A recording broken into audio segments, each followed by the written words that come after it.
Welcome to the Targeted Violence podcast, which is brought to you by our sponsor, Groundproof Forensic Institute. Now, Groundproof provide training for frontline practitioners delivered by those with operational experience. In addition to this, Groundproof has some exciting trainings coming up for 2026. This includes the Extreme Violence Summit, which will focus on navigating ideation, ideologies, grievance, and mental health in extreme acts of violence. And also stay tuned for the online stalking symposium. Now, in today's episode, I'm delighted to welcome Dr Matt Logan from the Royal Canadian Mounted Police, the RCMP. And Matt was the first operational psychologist for the RCMP. Now, he's been involved as a consultant to the serious crime sections, undercover unit, the interview team, child exploitation unit, and of course, crisis negotiation team as well. He's an expert in psychological risk and threat assessments, and he's provided consultation on hundreds and hundreds of serious crime investigations, along with often being called upon to provide expert evidence in court. Matt's an FBI trained hostage negotiator, a renowned conference speaker, and his specialties include conflict and crisis management, psychopathy, risk for violence, sexual offending, and trauma. So it's wonderful to bring his expertise to the podcast today. Matt, welcome to the Targeted Violence podcast. It's great to finally get you on the show. Yeah, it's good to be here in New Zealand, of course. Yeah, coming live from New Zealand. Now, we've known each other for a while now. We sort of connected about 10 years ago when you were over in Australia talking about psychopathy and doing some work with the Queensland Police. We didn't talk for several years, but we've connected back up again, and that's been great to reconnect with you. Yeah, it was great to see you over here for the threat assessment conference, and really good material you're presenting. And of course, we're all pretty excited about the book that you left many of us. Thank you, Nate. Thank you. Yeah, so we're going to talk about your role today in investigating mass casualty attacks, which is incredibly challenging in the police landscape. But before we jump into that, you've had a really esteemed career with the RCMP, and we hear lots about the FBI and those folks about how their early behavioural science years and how they set up the unit. But not a lot's known about the origins of the RCMP's behavioural science team. Are you able to talk us through how that all developed and your role in that? Yeah, we're way more advanced, way better than the FBI, of course. And I've got a lot of friends that were in the old days down there. Mary Ellen O'Toole is still a dear friend of mine, and we started in Ottawa in the 80s, but I really wasn't involved until later on. And I was involved because I was out in British Columbia, and we decided that we would develop the behavioral science section out in British Columbia, which is the most populated in terms of policing. I think a quarter of the Royal Canadian Mounted Police are stationed in British Columbia. And so there were four of us, two profilers, a threat assessment person, and he is the psychologist, started it back in 2002, even though before that there had been profilers doing work out there. But we went from four of us to 92 within a year and a half.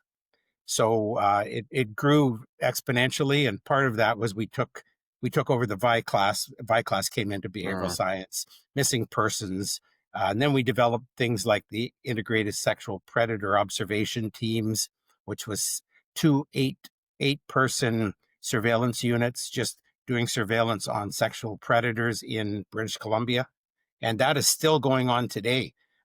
It's a very, very good program, and very worthwhile for protecting the safety of the public.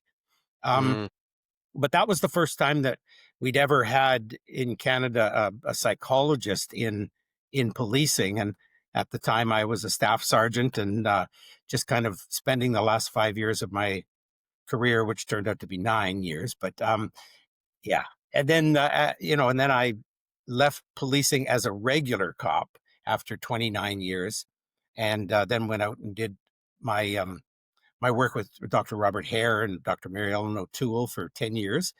And now I'm back to the RCMP as a civilian psychologist.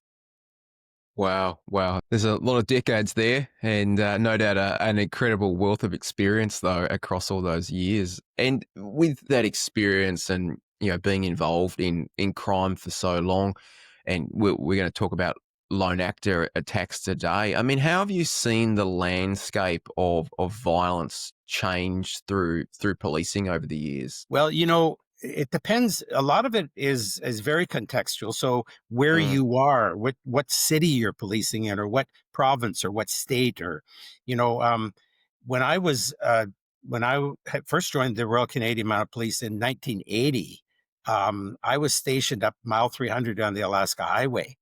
And brother, you ain't seen violence till you've been up on the Alaska Highway in the early 80s. It was rock and wow. roll.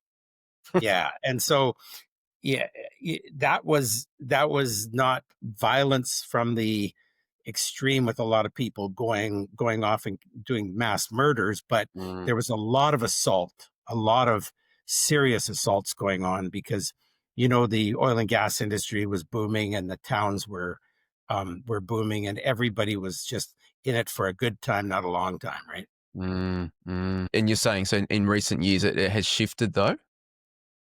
Well, when I came down to the mainland and the island down here, there was still violence. It wasn't at the same level. So I guess what I'm saying is, it ebbs and flows, and it depends on where you are at a particular time, how much you see violence. But yeah, it's been 21 of my years were just strictly as an investigator, as a serious crime investigator here. So lots of good cases, lots of sad cases.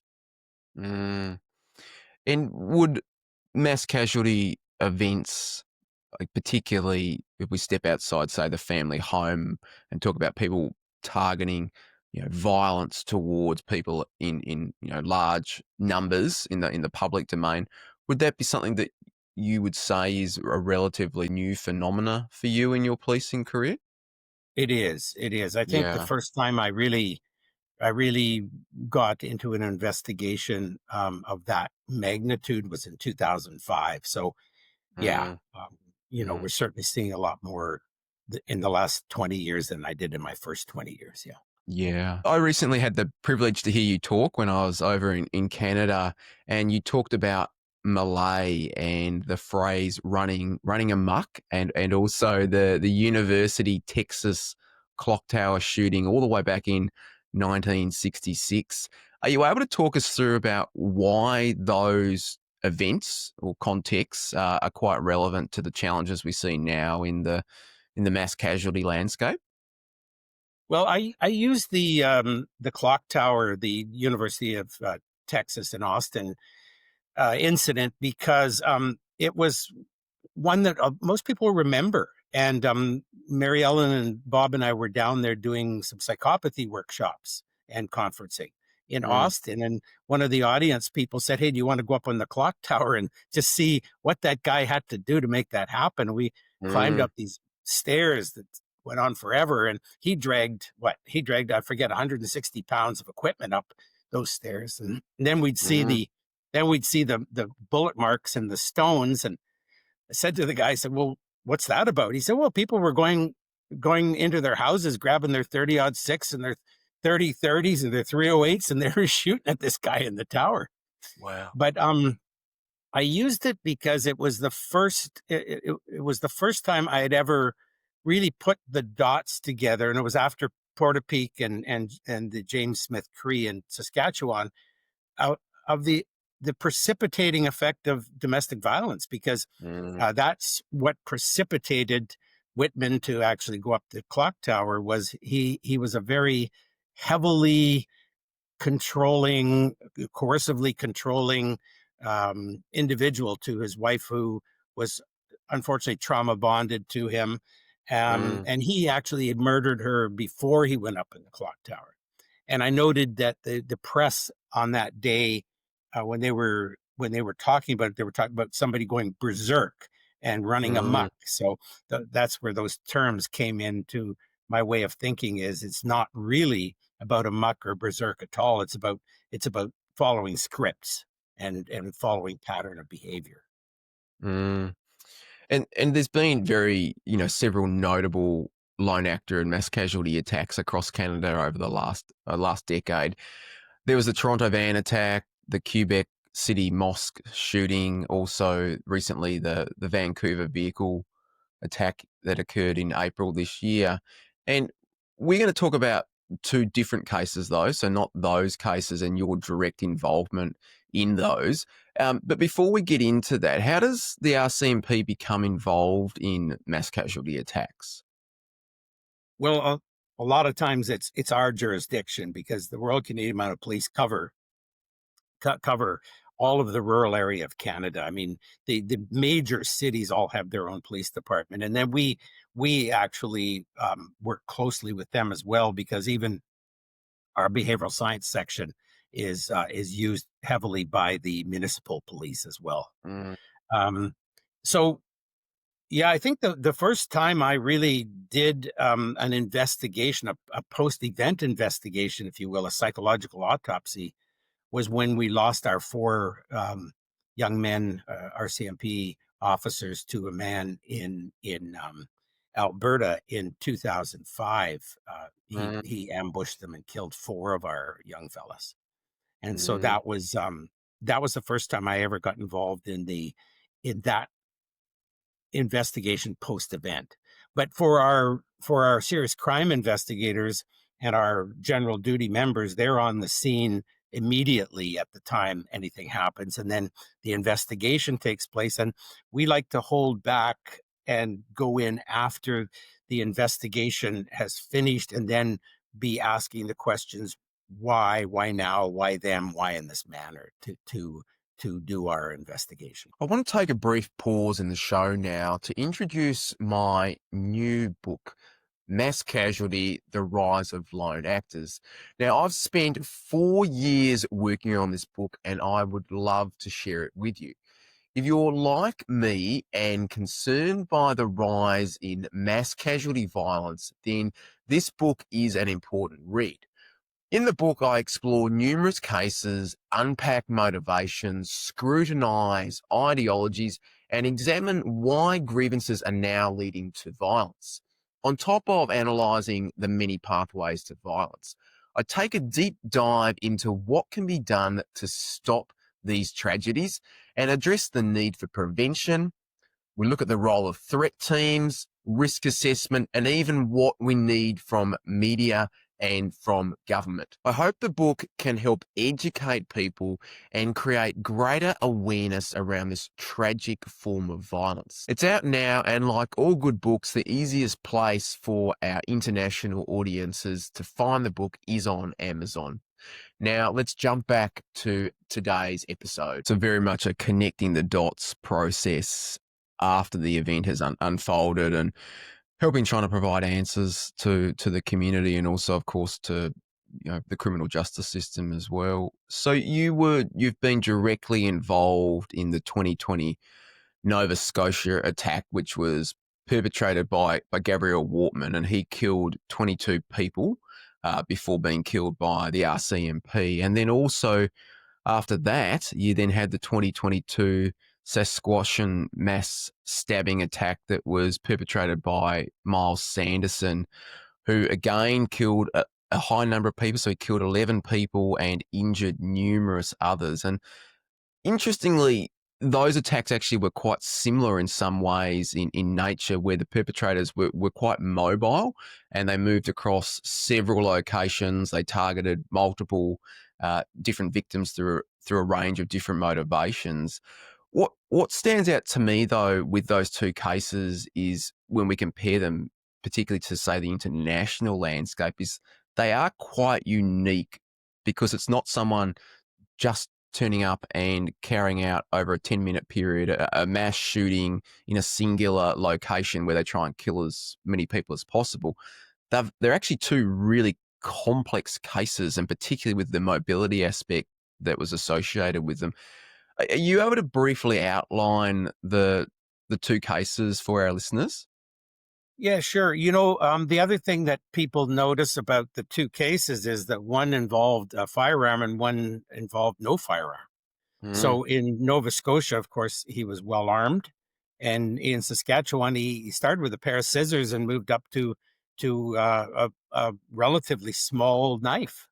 Was able mm, to kill 11 and injure 17 in that event.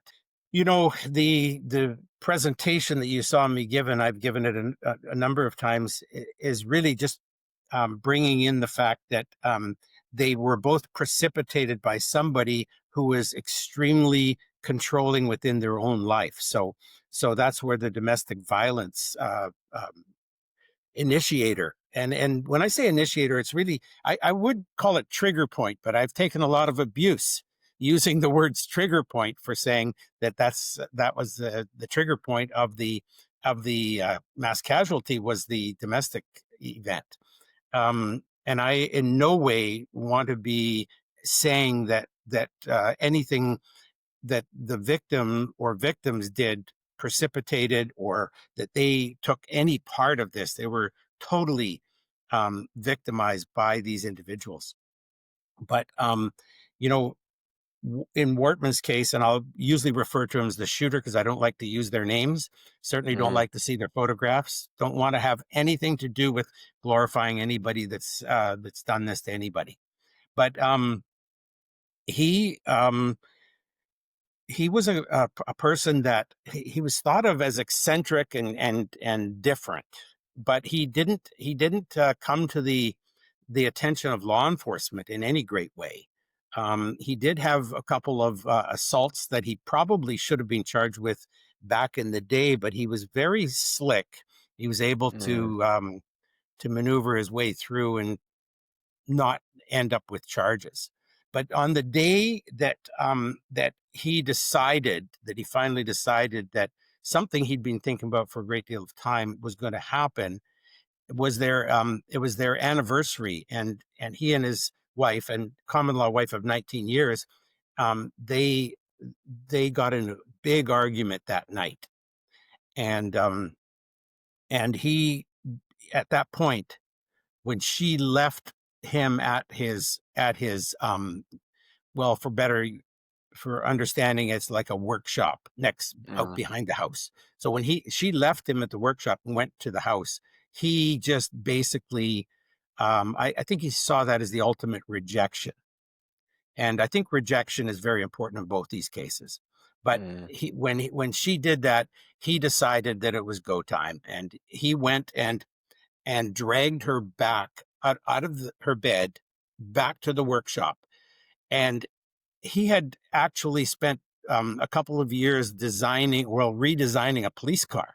So he actually had a police car in his workshop that looked so real. The only thing that wasn't real, that wouldn't be noticed by anybody, was the call sign. The decal with the call sign wasn't valid, mm, but everything, the light bar, even the front grill, there were so many things that it was a police car, right, for all intents and purposes. So he put her in the back, and he shut the silent patrolman, the glass shield, or plexiglass shield. yeah.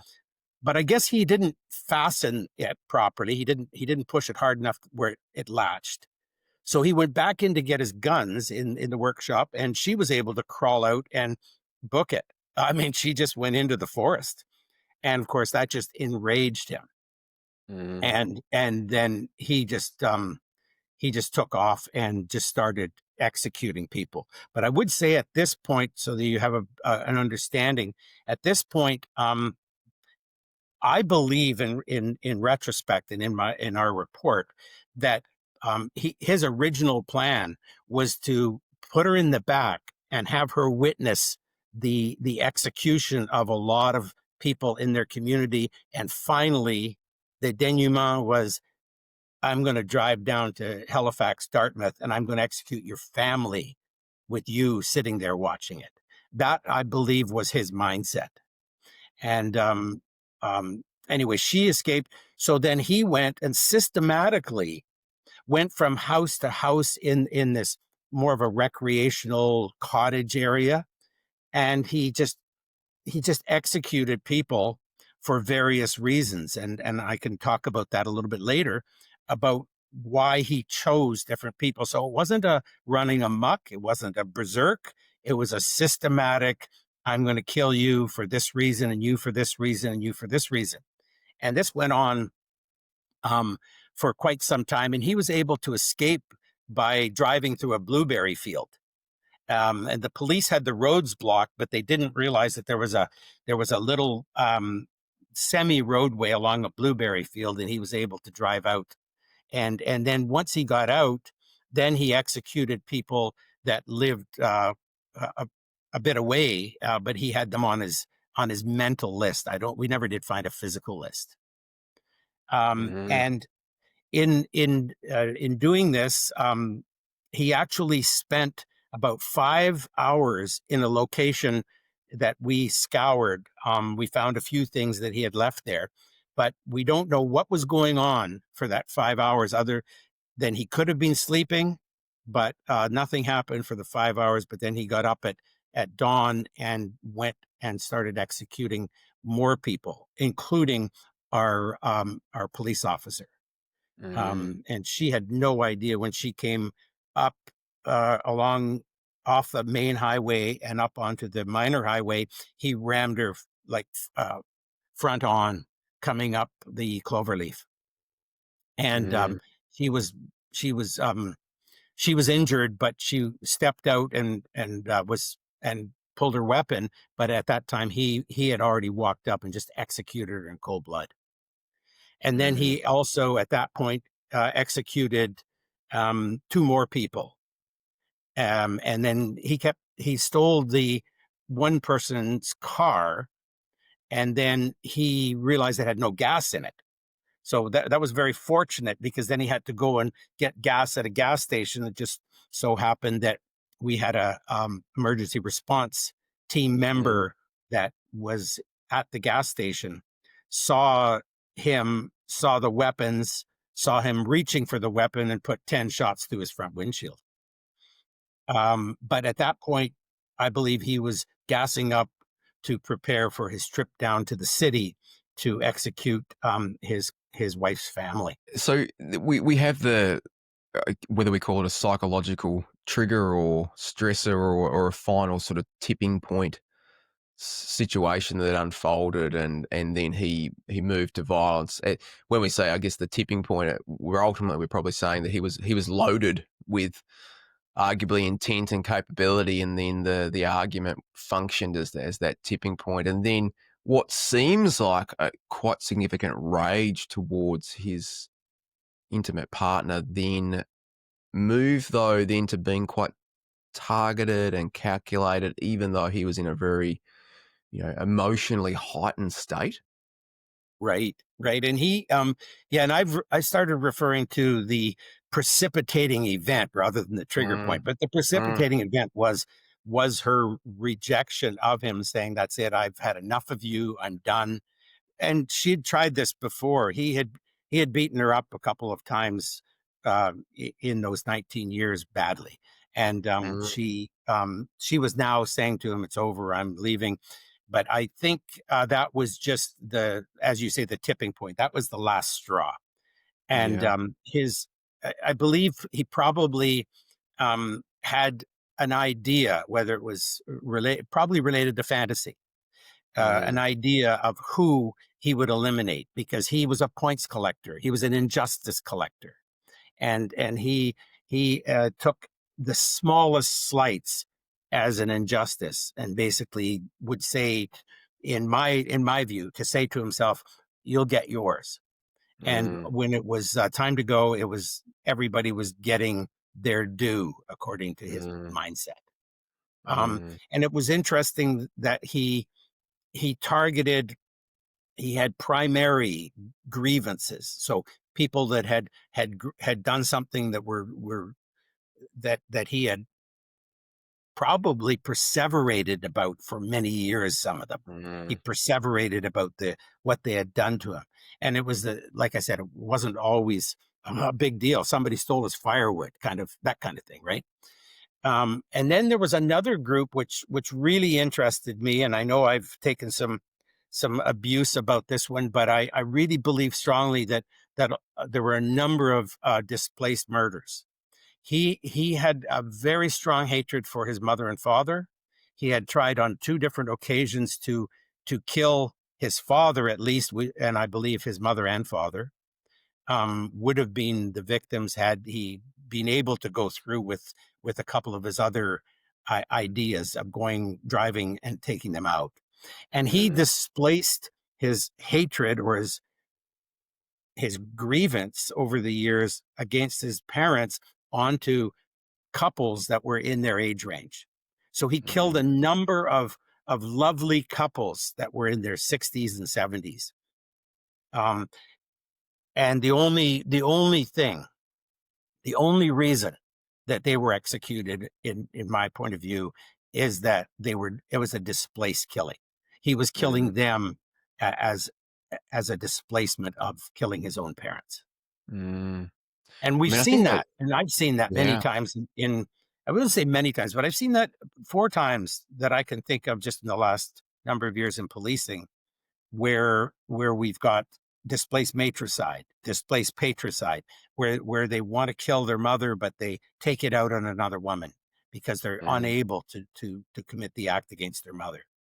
And I think that's what happened here with a number of those victims that were in that age range. mm.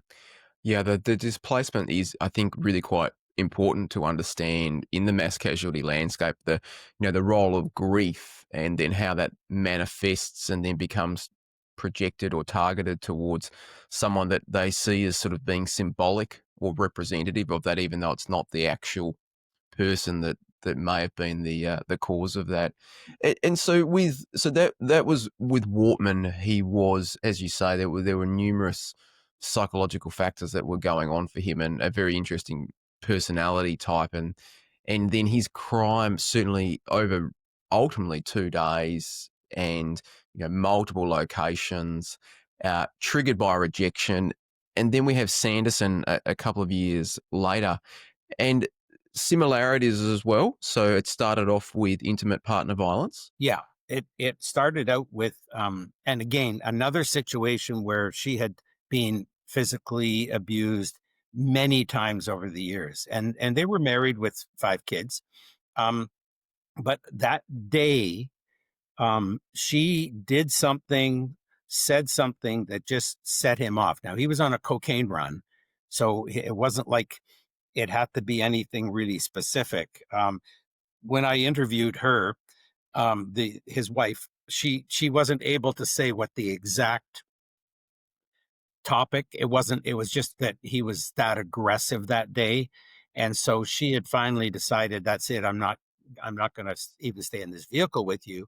And then he grabbed her and started hitting her. And then he took the scale that they were weighing the cocaine on, that they were selling on the reserve, and started slamming that against her head. And she was able to get out. And then he jumped over to the driver's side and tried to run her over. And he would have been successful had she not jumped behind his mother, who had come out of the house where they were. And she stood behind his mother, and he wouldn't run his mother over to kill his wife. So she was, and then he took off, and that started the spree. That was the precipitating event to the spree that took place. Mm. And again, though, we've got the rage and the really significant emotional reaction that's present. But your view in that case is that he was also quite calm amongst the chaos of it and meticulously went about selecting victims? Yeah, much the same. And I think you make a good point, because um, when he left, his brother went with him. His brother went to calm him down.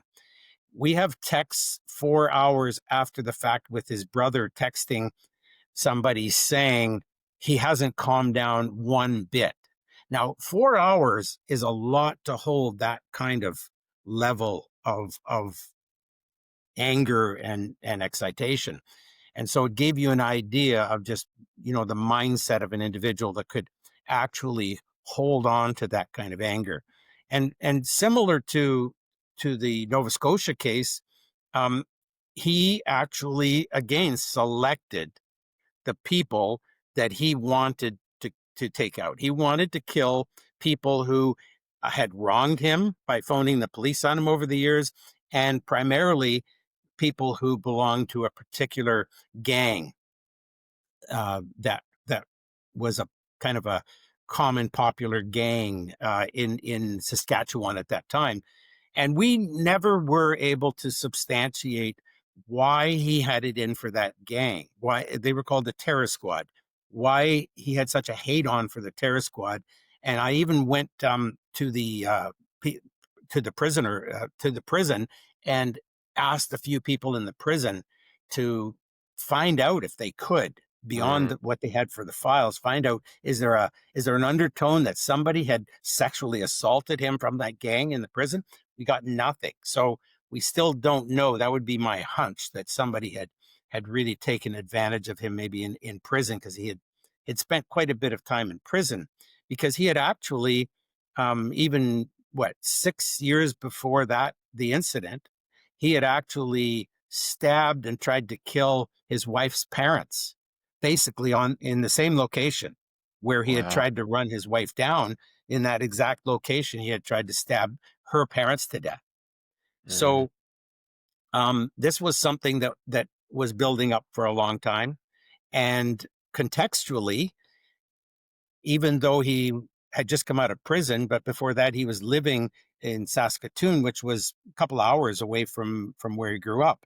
But now he was back on the reserve selling cocaine, and contextually he was back where a lot of early childhood incidents took place that would have unsettled him, is my belief too. So we always look for factors in context. So he was in a place that probably had some very bad memories for him at that point. mm, mm. How much of it was about retribution and righting wrongs in his eyes? I think all of it, and I do with Wortman too. I think that's what it is. That it's the I'm going to collect the injustices that have been foisted on me. And then there were other people that died and were injured in both cases because they got in the way, or because they were associated maybe to a person he had a grievance with. And there were others that just go, we have no idea why he stabbed or shot that person. Mm, But majority of the victims in both cases, I think we can put a pretty good handle on why, in his mind, he killed them, from a mm. from a from a understanding. As a rational person, there's no understanding for that.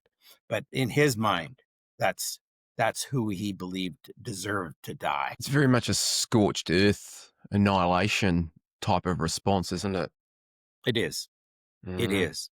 But for people to say it's amok or mm, berserk, no, it's not. It's actual.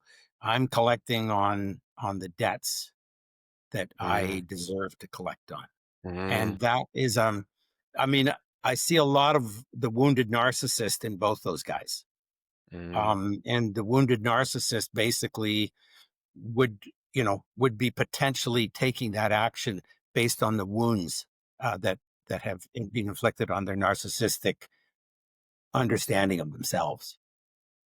Yeah, that's a really interesting point, the wounded narcissist, and we might come back to that in a minute and just try and sort of unpack that a bit more. One of the things, though, I was really curious about is, these are cases that they're no doubt for you, the RCMP, and any sort of police that are involved, where there must be incredible pressure and a lot of grief from communities in the aftermath.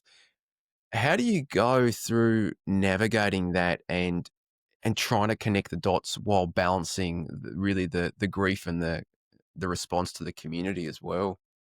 Yeah, that's a really good piece that we really focused on. Our purpose, our primary purpose in doing the psychological autopsy or the post-event analysis, was to make it available for the families that were grieving, to understand why their loved one was killed or wounded by this particular person.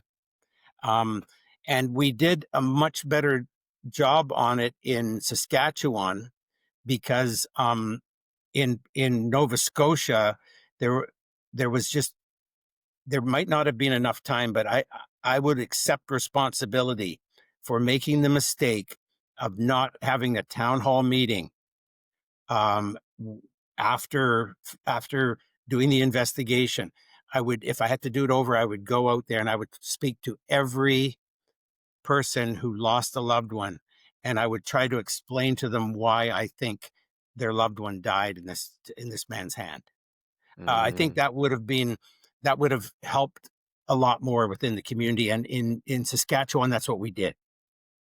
In mm, Saskatchewan, we actually went and tried to help the community understand why their loved one died. And we even have um, video on the news where even Sanderson's wife and sister, at the end of the inquest that I was testifying at, said it was so helpful to hear from the psychologist and the profile, the two that did the investigation. It was so helpful to hear what happened there. So we had a lot more insight.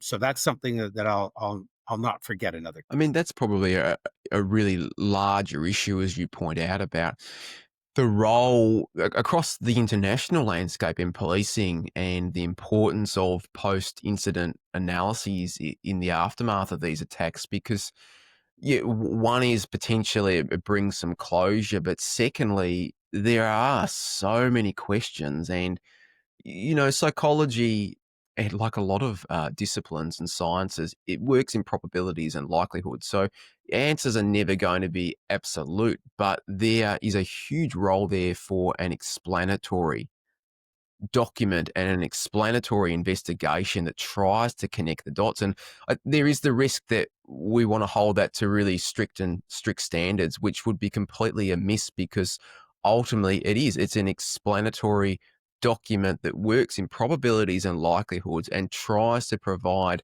a hypothesis and an explanation for why something's happened. Would that be fair to say?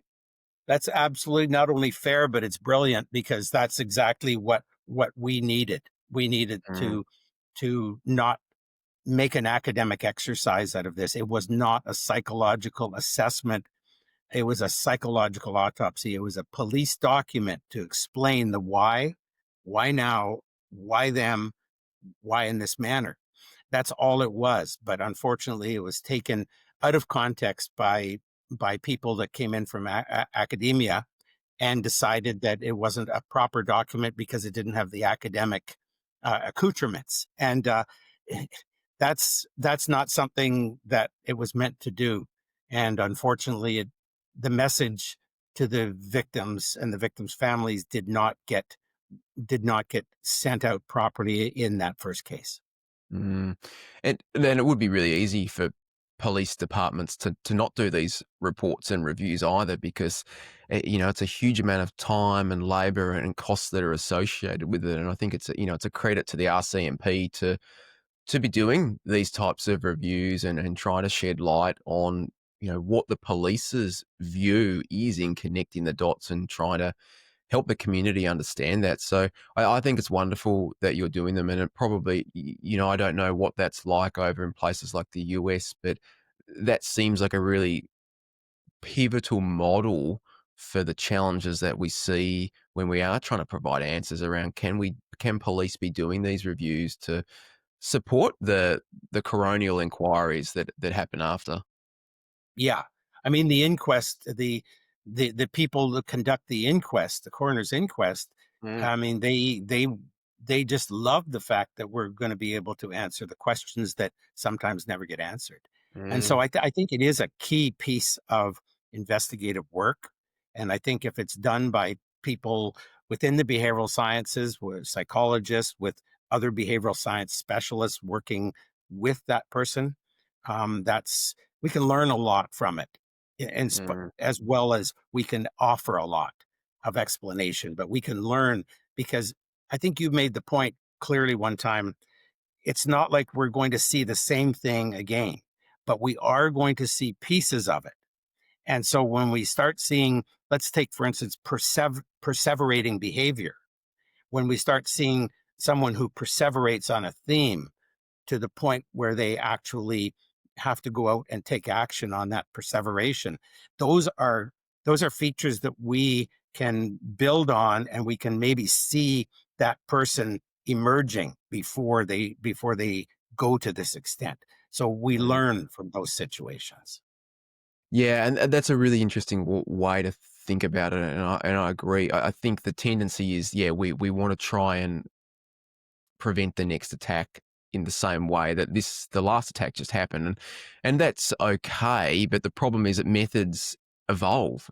But what probably is universal is the way that the person progresses to violence. There's often some really core things that do overlap across cases. And as you just touched on that earlier around the narcissistic injury and that vulnerable personality structure to grievances and failures and how that could lead to displaced anger. And I think understanding the person or understanding what that looks like across numerous cases, even though the way that the attack is carried out might be quite different, but we can really, I think we can really dial down and lock in on some of the core contributing factors. And yeah, narcissistic injury absolutely is critical.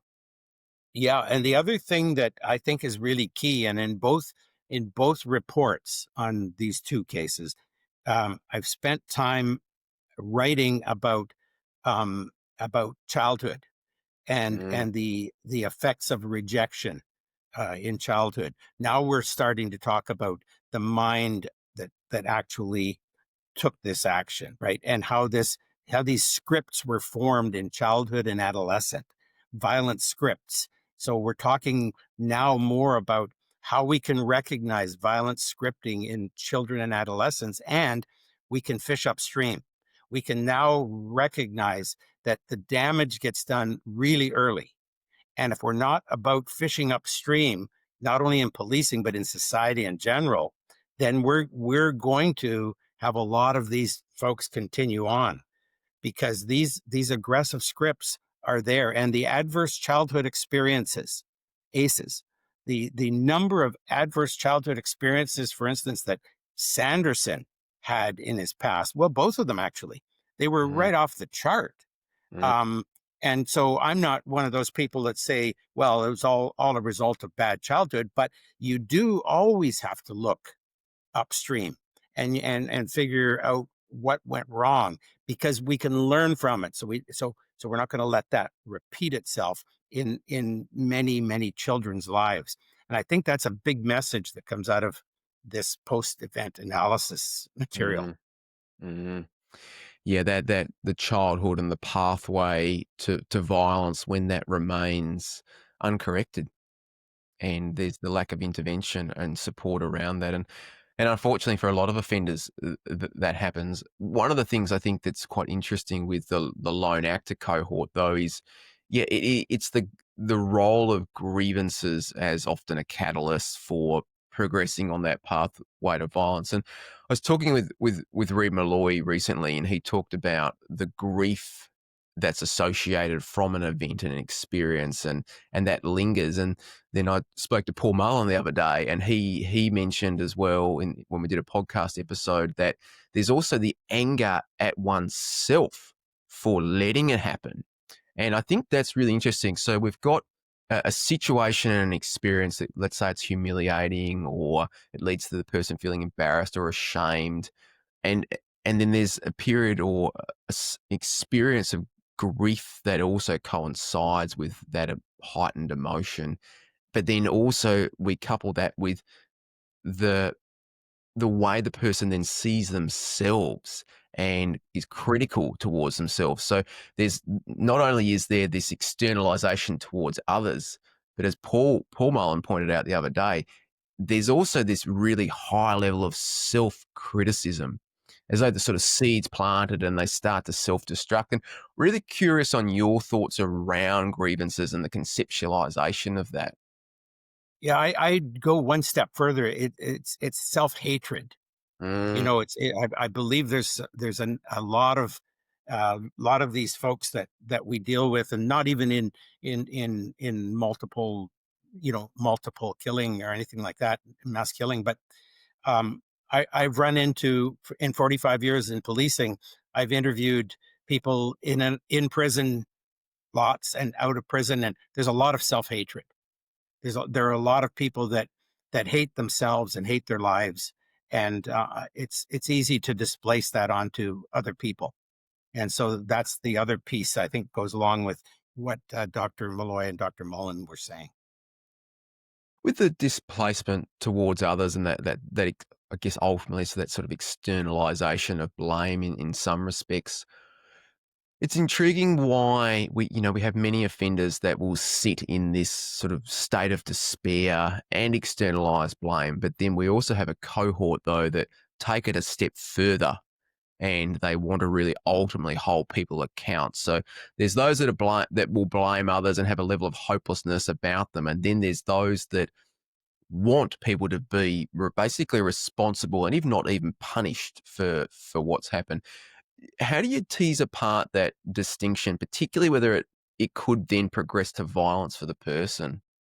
Yeah, and a lot of it is personality structure.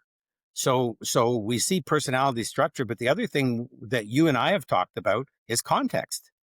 That somebody with this personality structure might not have taken this action in this context, but you put them in this context and they do. So, for example, I'm not blaming what happened in Nova Scotia in any way on COVID, but COVID did create part of a perfect storm for this particular individual to finally pop off, because I think it was coming for a long time, and some of the things that were going on in COVID just kind of rolled in on him.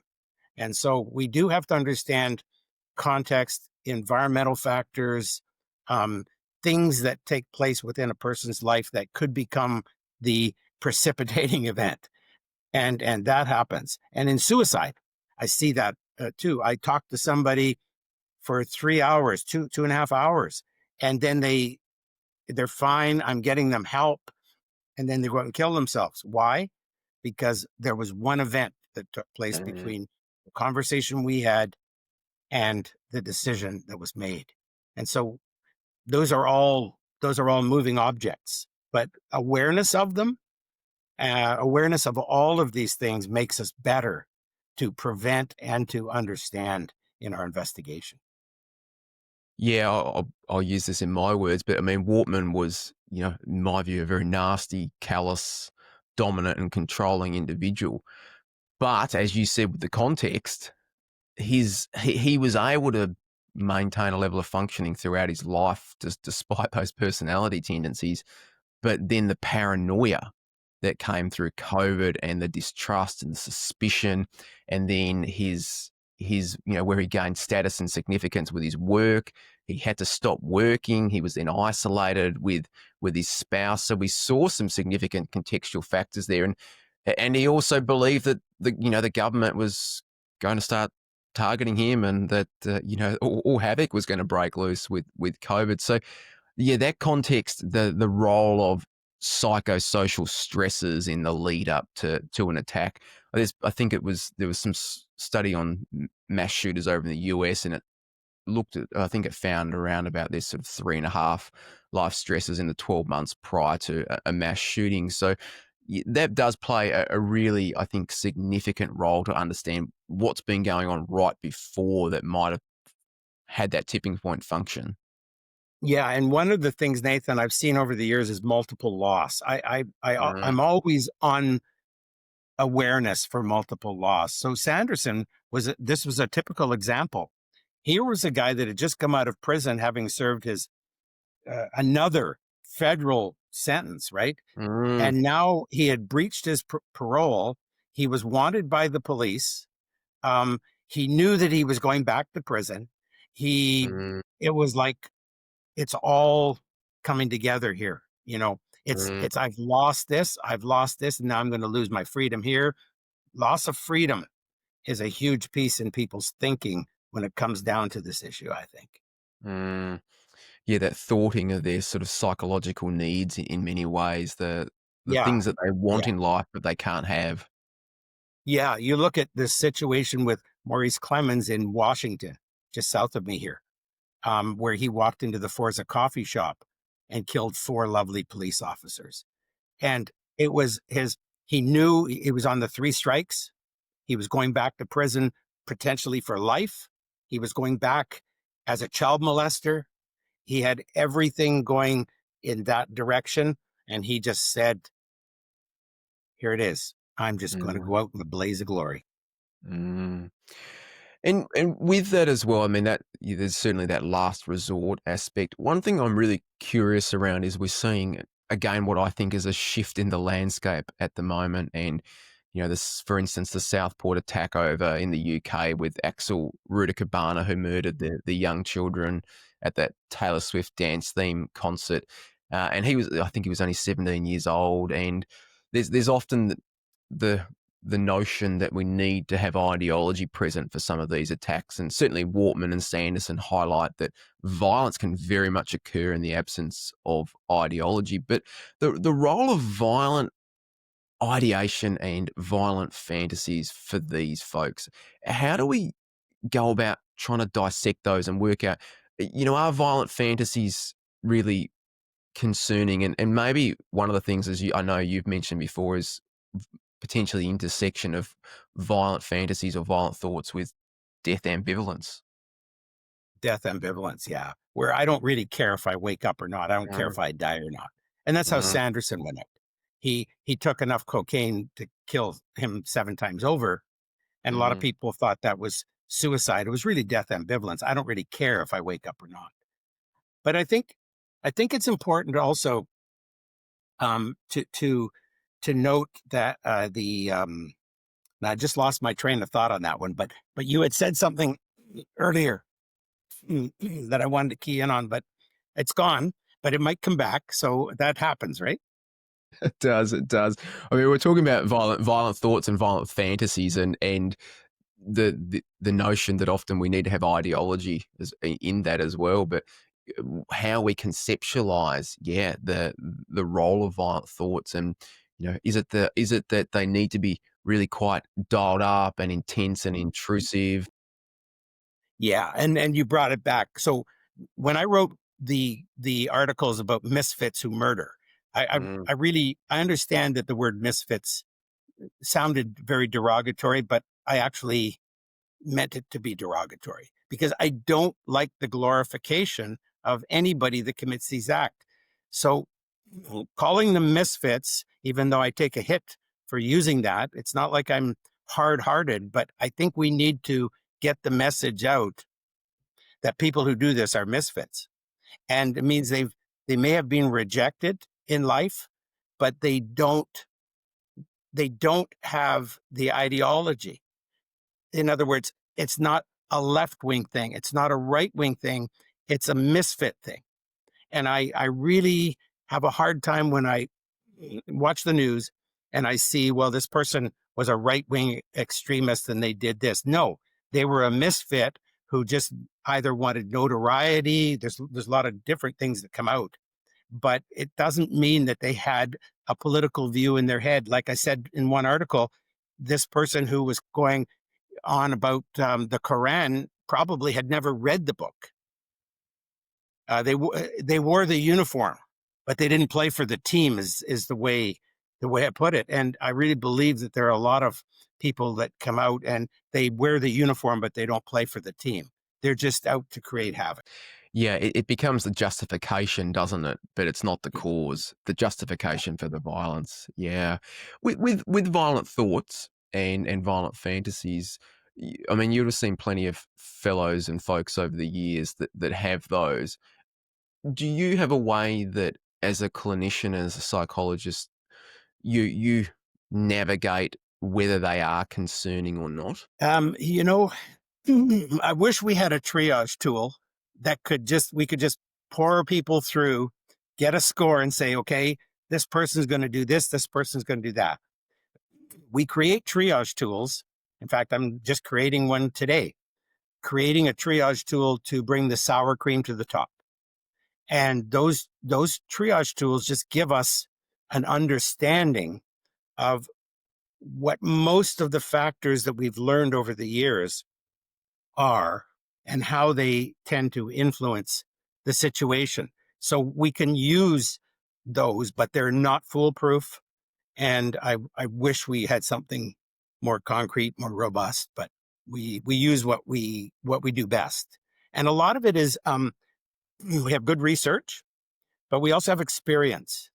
And sadly, we've got a lot of people that rely entirely on research and not experience, and people that rely entirely on experience without the research. And the combination of that has to be there.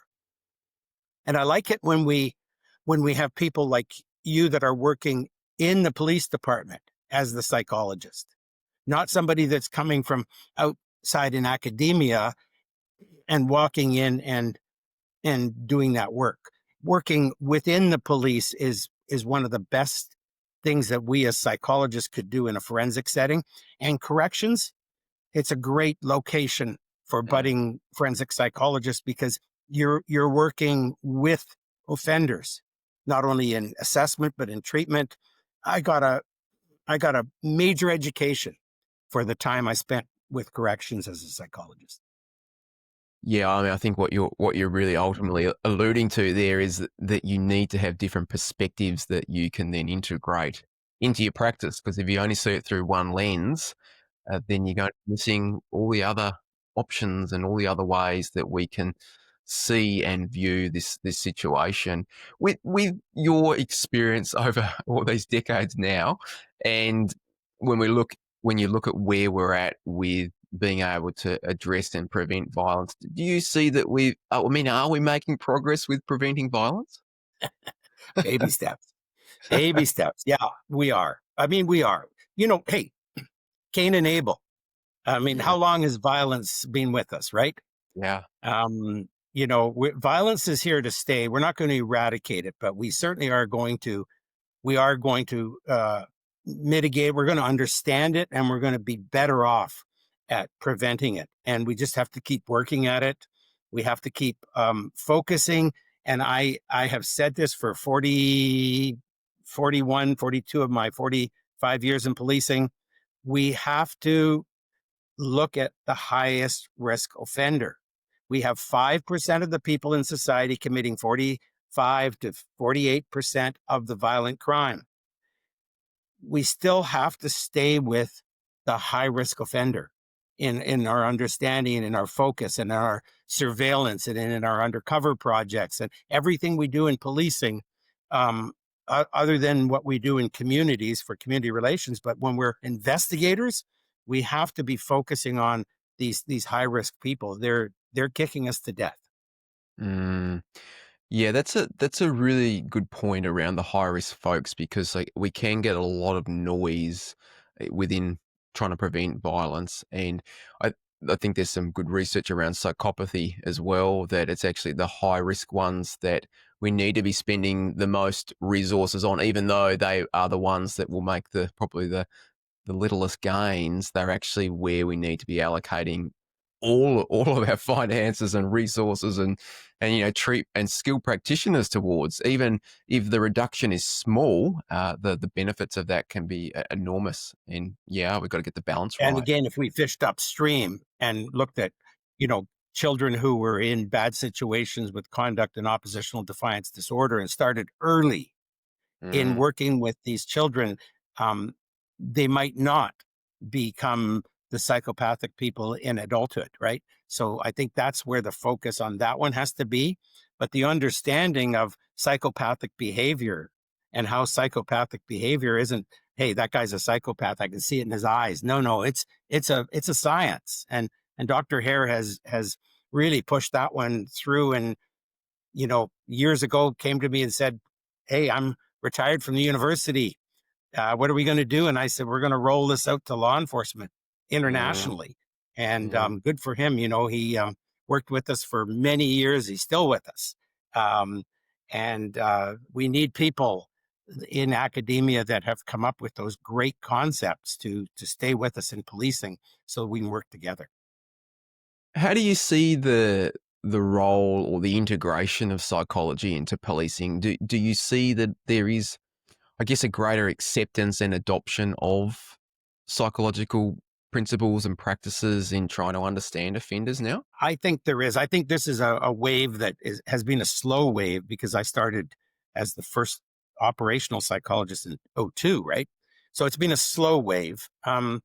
We do have, and on a weekly basis, I have police officers contacting me saying, I want to do my master's or I want to do my doctorate in psych. I want to take the role that you started and I want to Mm, be part of that. And the more we have seasoned police officers that are also becoming psychologists at the master's and the doctoral level, I think we're going to be far better for it because now we've got people that can have done the job, have done the investigative role, and now they're adding psychology onto it. And many of them are doing what I did is you do your master's and your doctorate while you're a cop, and every day you're bringing in the theory with the practice. That is a good way to go. yeah, that's a good point. Wearing different caps and different hats, and again, yeah, bringing different perspectives to the practice because, yeah, we don't want to just have a narrow lens through which we see it through. And the future of psychology, Matt, where do you see that going? I guess we've sort of touched on it in some ways, is that we need to make sure that there's integration, don't we, between our practitioners and our academics, and that both voices are heard rather than one dictating it for the other. I mean, this is bridge building, right? And the bridge building that we try to do between corrections and police and between mental health and police. We still have a long way to go to be sharing information with somebody in crisis. This has been a major obstacle for many years, and we're finally starting to see some good bridge building and intersectionality between mental health and police, and hopefully continually between academia and police as we work together to make the community safe and keep people alive, right? Mm, mm. That, yeah, a spot on. I mean, the connection and the bridge building is really important, and we need to make sure that that it is integrated and it's not just the bridge being built on one side. Yeah. Yeah, absolutely. Man, I think that's a great point to finish up on, and it's been great to have you on the show. I really appreciate your time today in coming on. Is there any final thoughts or remarks or comments that you would like to leave us with? I'd like to leave you with one because I think, you're considerably younger than I am.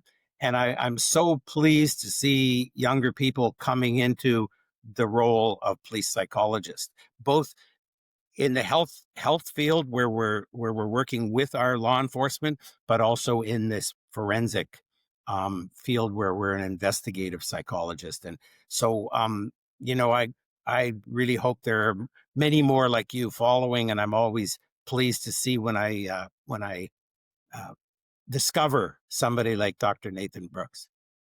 Thank you, Matt. Well, I mean, it's people like you that have paved the way and made the roles and the jobs possible for us to come into. And at the same time as well, we've got to learn and soak up what we can from yourself and others before you retire and leave us to work out what we're doing.